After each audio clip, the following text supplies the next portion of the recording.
So in order to remove the rear drive shaft, you first want to apply the e-brake and chalk the wheels so the vehicle doesn't roll when you remove the drive shaft. Since I'm parked at a decline, I'll be using the curb for that very purpose.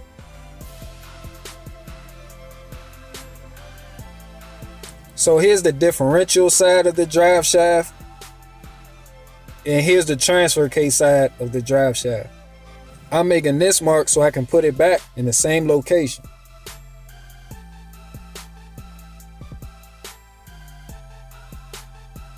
Then go to the other side and remove the 4 strap bolts with an 8mm socket.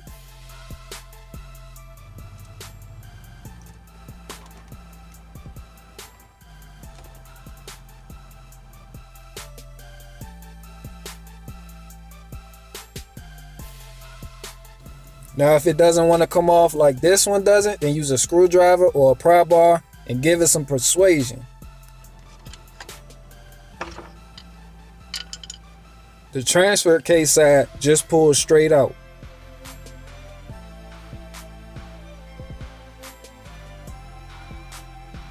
And that's how you remove the rear drive shaft. If you want to remove the front drive shaft, I'll leave a link to that video in the description. And if you want to know how to replace the U-joints, I'll also leave a link to that video in the description below as well.